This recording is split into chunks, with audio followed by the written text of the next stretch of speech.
journey. God damn, just got to Paris. It is, I believe, a little after 4 a.m. California time, which definitely is going to have me a little jet lagged here, get to the hotel, but we are in the city. It's crowded as heck. Holy hell. I haven't seen this level of crowd since pre-COVID.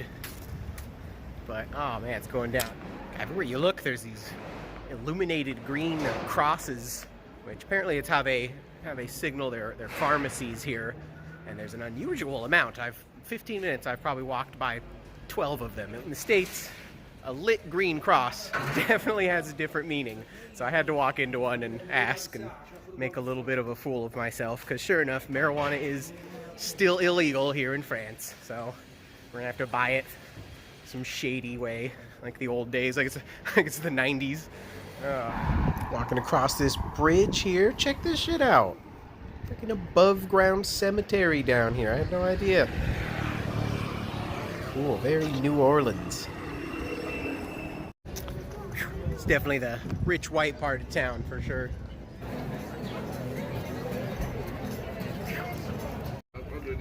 So this is the Montmarte district of Paris. It's one of the few hills in town. It's a pretty flat city, but climbed a good little hill to get here, and this does promise to offer a pretty good view. Let's see if we can squeeze in over here. Oh yeah, now we're talking. Pretty darn good view from here. So this building up on top of the hill is the Basilica Sacre Couer. Probably saying that wrong. The Church of the Sacred Heart. Not super old by French standards. This was early 20th century, so pretty recent. This building over here actually makes for a great photo op. It's a little too crowded, so I had to download an image, but it makes for a pretty cool shot.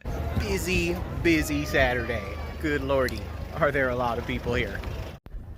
Construction first began on the Basilica. This was actually in the late 19th century, right around the time of the Franco-Prussian War, which, as you may know, did not go so well for France, so perhaps there was some semblance of, maybe we need to get right with God.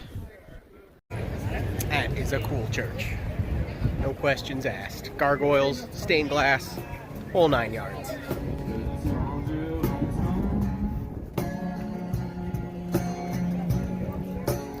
Gotta say, it's Montmarte district. Kind of poppin' on a Saturday.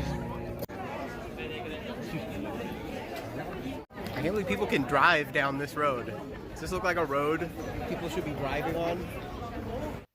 Alright, time to make our way across town. Uncover a little more French history. Alright, starting to get the metro system figured out here. A little tricky, definitely gotta know some French. A lot of folks lining up for the photo op. And you can see why. Look at this. Arc de Triomphe. That is a big old arc. Man, what an epic photo op this thing is. So cool in person. There's just a ton of people here taking pictures, and certainly with good cause. It's cool too. What's cool about this, even though it's nowhere near my hotel, with the metro, I probably walked about 10 minutes at the most, and then paid $1.90 or €1.90 to get here. So, pretty good public transport system. Can't knock it. Oh man, there's street crepes everywhere. Oh, I love good street food, especially when it's regional. They're just throwing it in your face here. I'm gonna OD on these, I think. Man, this roundabout is fast and furious, as we like to say. Whew, this thing though, this side has the good lighting. A little construction or something there, but man. Look at all the immense detail. And I guess you can go up there. There are folks. I can't figure out how to get across though. Alright, I believe I have found the way to get there.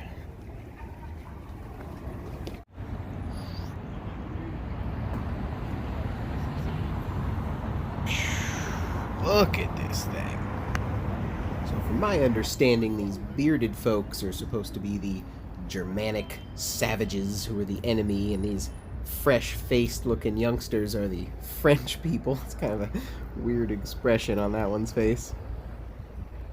So construction for this arc began in 1806. It's right around the height of the Napoleonic Wars. Of course, it was built to commemorate their great general, Napoleon. They started building about 10 years before Waterloo, so not all of history was to have been written just yet, but that's basically what it's commemoration to. There's names inscribed into it of all the battles from that era, some of the generals, some of whom lost their lives in those wars, and there is also some tribute paid to the lives lost in World War I, as you see here, eternal flame burning for the unknown soldiers. So when construction began on this arch, it was the year after the Battle of Austerlitz, which to this day is still one of the biggest French victories in all of history.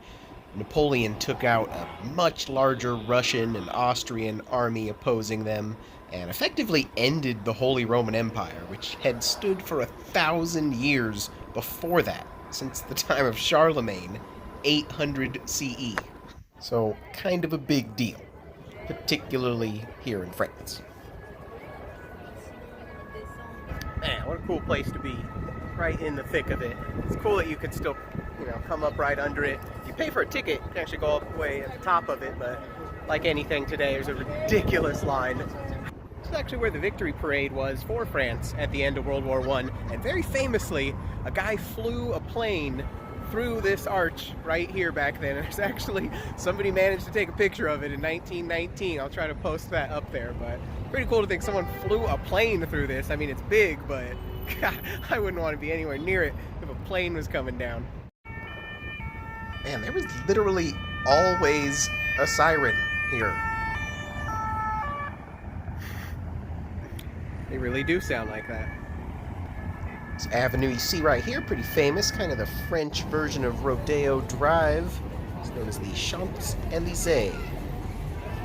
And it's got a McDonald's on it. Alright, so we got hotel number 1 here. I'm going to give you the grand tour. So we're going to be spending the first couple of nights here in Paris. The room is not big. Try to give you a full scale of it here. Door, me, little closet area here. We got cute little twin bed there. Little bachelor bed. Little desk here. But anyway, I was kind of half expecting to stay in a hostel because I know those are kind of the more affordable way to go out here. And I was kind of okay with that. But when I saw that, you could get a place with your own bathroom for not that much, I was like, all right, cool. Let's jump on it. But I mean, obviously, you're not going to get like the best bathroom or anything. That's it. That's the whole... You see that shower there? That is very small. That is probably 2.5 feet by 2.5 feet. And the toilet, my knees hit the wall in front of it. And I'm 5'11". I'm not even that tall. But anyway, I do have my own bathroom though. I got my own little space here, which is nice, just for a couple nights. No fridge, sadly. So we got the good old-fashioned ice going in the sink.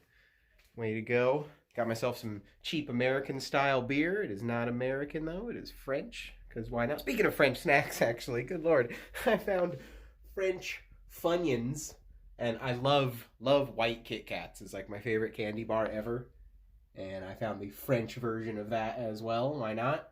Also a baguette, croissant. I forget what that is. Some kind of French bread, which they throw at you here everywhere you go. It rains down from the heavens. But, when it lacks in size, it makes up for in location. Not only is it in Paris proper, in like the central hub, but pretty centrally located too. I'm within about a 10-minute walk of a lot of cool stuff. There's metro stations all around, we're still kind of getting used to. Got lost a couple times today, one of which my phone died. It's a little difficult, but kind of makes you learn your French when you absolutely have to. Taking 2 weeks of lessons on Duolingo, which, is free. But, I don't know, gotta say, I was able to figure out how to ask the guy at the grocery store how to buy ice. But, yeah, for night number 1, other than being tiny, it's not that bad.